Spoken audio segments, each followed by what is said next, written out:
भाई आप एक आइलैंड पे गए थे, यहाँ कमोडो ड्रैगन्स थी और आप उनके बीच में खड़े थे भाई, और हमारी तो वीडियो देख के ही फट गई, और हमने शायद कमेंट भी करा था कि भाई यहाँ के बारे में जानना है यार, हमें थोड़ा बताओ भाई वो कौन सा आइलैंड है, और वहाँ डर नहीं लगता भाई, वो तो खा जाती है इंसान को। भाई कोमोडो ड्रैगन्स दुनिया के सबसे खतरनाक प्रेडेटर्स में है, ये तो लोगों को पता है, बट काफ़ी लोगों को एक गलतफहमी है कि जैसे उस वीडियो में बोला कि तो इंडिया में भी हैं। वो लिजार्ड की कैटेगरी है, उसकी काफ़ी सारी स्पीशीज़ हैं, उसमें से सबसे ऊपर सबसे बड़ा सबसे खतरनाक कोमोडो ड्रैगन है। तो वो चिपकली कोमोडो ड्रैगन नहीं होती। तो उसका क्या है कि मेरा इंटरेस्ट था उसमें, मैंने बहुत साल पहले एक डॉक्यूमेंट्री देखी थी BBC वगैरह की, यार ऐसे रहते हैं और लास्ट ड्रैगन्स हैं। तो अगर कहते हैं कि ड्रैगन्स दुनिया में अगर कहीं हैं तो वो कोमोडो ड्रैगन्स हैं, जिसको आप थोड़ा बहुत फील ले सकते हो, क्योंकि हैं भी इतने ही पुराने, बहुत पुराने। अब शायद मुझे एग्जैक्ट डेट याद नहीं है, वीडियो मैंने बताया हज़ारों साल पुराने हैं वो धरती पे। तो अब उसको जाने के लिए ना क्या है कि देखो, आप जब as a content creator video बना रहे होते हो ना, तो आप चीज़ नापते हो कि ये कितना व्यूअरशिप आएगी या जो आएगी। बट मेरा इंटरेस्ट था, तो मुझे पता था कि यार उतना आना नहीं है, बट आपका लगने वाला ज़्यादा है मनी वाइज ठीक है।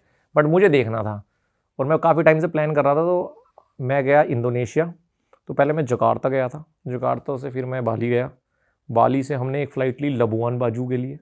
लबुआन बाजू जाके आपको बोट लेनी पड़ती है। वहाँ पर 2 आइलैंड होते हैं, एक रिंका आइलैंड होता है, एक होता है कोमोडो।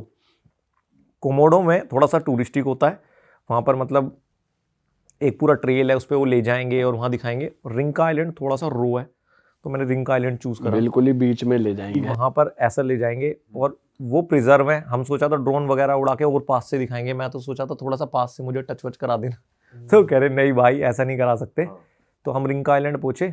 वहाँ उस पर जाने के लिए भी आपको जब लबुआन बाजू पहुँचते हो ना, तो आपको एक बोट करनी पड़ती है। अब आपके पास 2 ऑप्शन होते हैं कि या तो आप ग्रुप के साथ चले जाओ जिसमें पूरा गाइड समझाएगा, या आप पर्सनल जाओ। तो पर्सनल का मतलब आप पूरी बोट खुद के लिए लोगे, एक टूरिस्ट गाइड लोगे, एक आपका बोट का कैप्टन रहेगा, तो ये सब लेके आप जाते हो।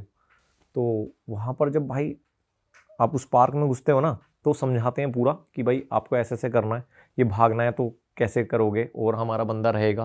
तो वहाँ पर रेंजर्स होते हैं जो इनको संभालने के लिए प्रॉपर वो रहते हैं। अगर आप इनका वो देखोगे ना कि जो इनकी पूरी लाइफ साइकिल होती है, वो जैसे इनका नाम है वैसी ही होती है। ये एक दूसरे को खा जाते हैं भाई। अच्छा। हाँ, ये बहुत खतरनाक होते हैं। मतलब रियलिटी में भी इनका क्या होता है कि जब ये पैदा होते हैं तो अंडे तक भी इनकी माँ थोड़े दिन रखती है, फिर वो छोड़ के चली जाती है, शायद महीने 2 महीने। अगर नवंबर के आसपास इनका सीजन होता है, उसके बाद इनको दूसरे कोमोडो ड्रैगन्स या जानवर खा जाते हैं। अगर ये अंडे से बाहर आ गए तो बाकी के कोमोडो और जितने भी जानवर हैं वो पीछे पड़ जाते हैं। फिर ये पेड़ पे चढ़ते हैं, क्योंकि इनकी ना जब ये छोटे होते हैं इनकी गंध बहुत स्ट्रॉन्ग होती है, तो जितने भी जानवर होते हैं उनके पीछे रहते हैं। तो पेड़ पे चढ़ जाते हैं आराम छोटे से जब पतले छोटे होते हैं, बड़े ड्रैगन्स नहीं चढ़ सकते। तो इसलिए खुद को बचाने के लिए ये पेड़ पे ही अपना 1-2 साल बिताते हैं, तब तक बचते बचाते हैं, अगर बच जाएं तो। फिर उसके बाद जो इतने साल बाद जो बचता है वो बनता है कोमोडो ड्रैगन। तो इनकी लाइफ साइकिल ऐसी होती है, बहुत हार्ड और बहुत खतरनाक होते हैं। इनके काटने से होता क्या है कि 2 तरीके से मारते हैं ये किसी को भी, अपने शिकार को। एक बार काट लेंगे तो जो खून को जमने की जो प्रक्रिया होती है वो बंद हो जाती है। इनके लार में ऐसा वायरस होता है, तो वो खून लगातार बहता रहता है, और जहाँ काटता है वहाँ पर इतने सारे करोड़ों बिलियन इन्फेक्शन हो जाते हैं कि वो सड़ जाता है। तो ये 2 मार मारता है अपने उनको। और ये खाते क्या है वहाँ पे, और एनिमल्स भी हैं उस जानवर आइलैंड खा जाते हैं, एक दूसरे को भी खा जाते हैं। और इनका अलग है कि इनको अगर जैसे फीमेल से मीटिंग करते हैं तो उसके लिए भी लड़ाई होती है आपस में। ये फीमेल से लड़ाई करते हैं और जब फीमेल हारती है तब मीटिंग होती है। अरे भाई साहब, भाई ये आप तो उनके इतने पास खड़े हुए थे, तो कौन से कंडीशन में वो अटैक करते हैं, आपको वो सब समझाया उन्होंने कि अगर ऐसा कुछ हो जाता तो अटैक कर देंगे या कुछ? वो बोलते हैं कि अगर देखो ज़्यादा उनको खतरा महसूस होगा तो अटैक करेंगे। और खतरे की कंडीशंस क्या हैं? खतरे की कंडीशन है, आप ज़्यादा टच कर रहे हो और आंखों से आंखें एकदम उनकी तरफ थोड़ा सा नहीं देखते हैं उनको जरा। और वो जो है ना भाई, वो लगते आलसी से हैं, बट जब वो उठ के भागते हैं ना तो बहुत तेज़ी से भागते हैं। इनका क्या होता है कि बॉडी में ना बहुत ज़्यादा हीट होती है, क्योंकि बहुत मोटी चमड़ी होती है ना, तो इस वजह से आलस में पड़े रहते हैं अपनी बॉडी का टेम्परेचर मेंटेन करने के लिए।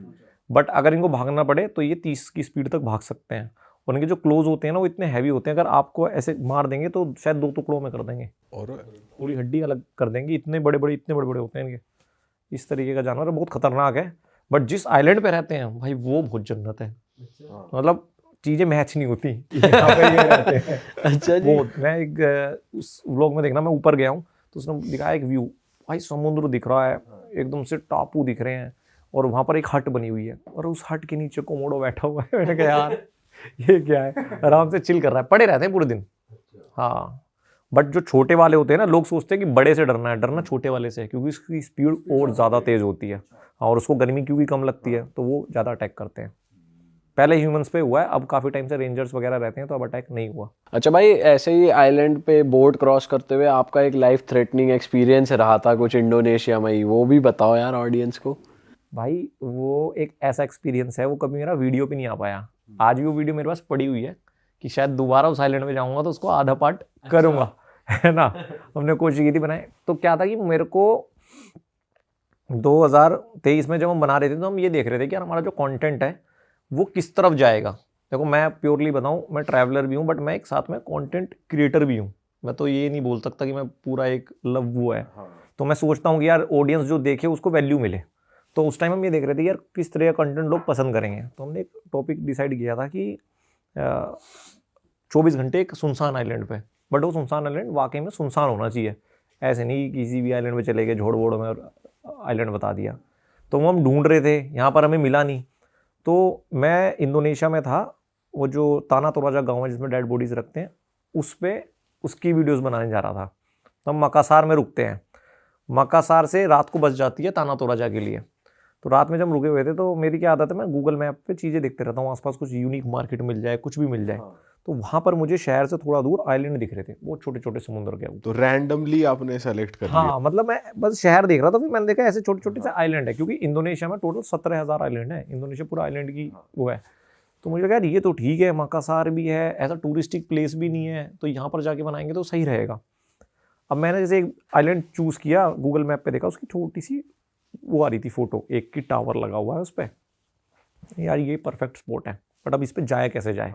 तो मैंने पता किया कि यहाँ पे एक जेटी है, उस पर जाते हैं, उससे बात करते हैं। तो मुझे लगा था बहुत आसान होगा यार, बोलेंगे ले जाएगा।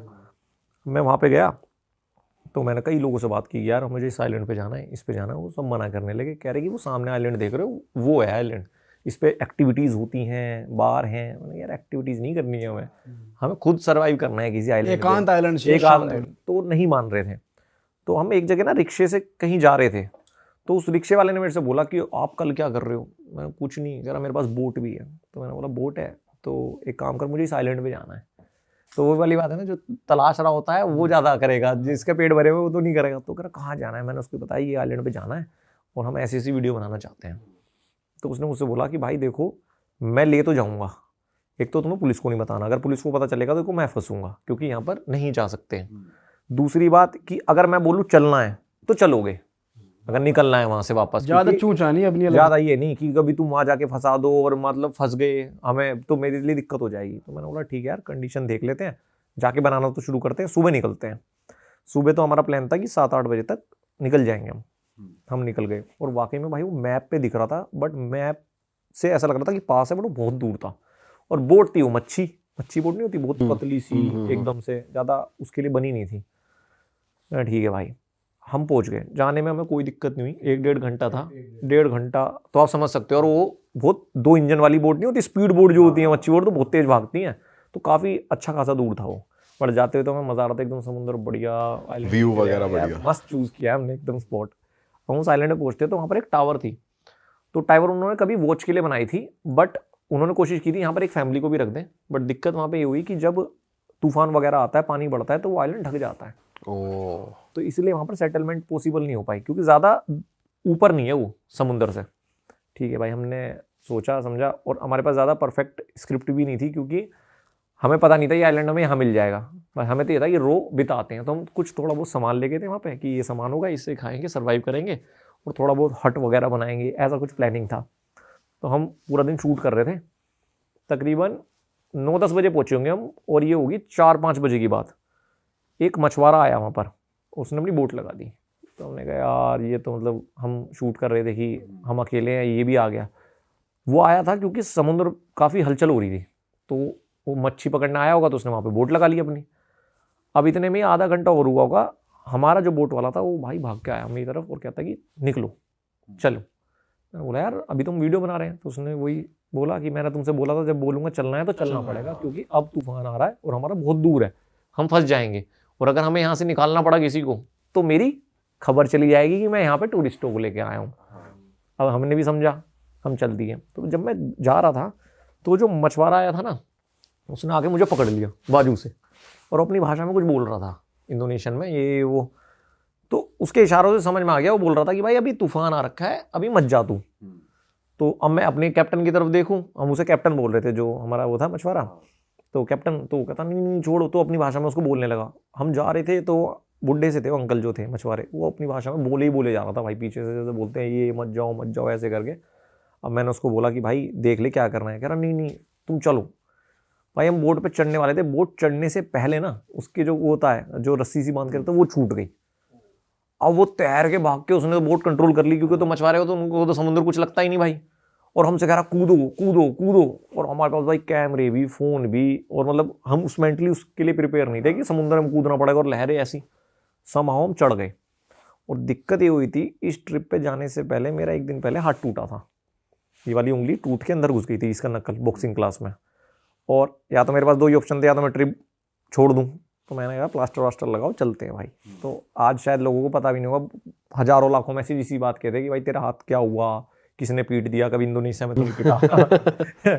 तो ये था कि भाई मेरी बॉक्सिंग क्लास में हाथ टूटा था, और एक दिन पहले था, फ्लाइट वगैरह हो गई थी, और वो था कि सनक हमने कर ली थी कि कंटेंट बनाना है या ऐसे ट्रैवल करना है, तो वो ड्रॉप नहीं किया मैंने, चलते हैं। तो अब दिक्कत ये है कि ऐसी सिनेरियो में तो आपको दोनों हाथों की जरूरत पड़ेगी। कि भाई बोट पड़ेगी भाई, जब इतनी लहरें आ रही हैं, तूफान आ रहा है। और 2 दिन पहले टूटा है, तो इतना भी नहीं कि प्लास्टर को भी टाइम हो गया है।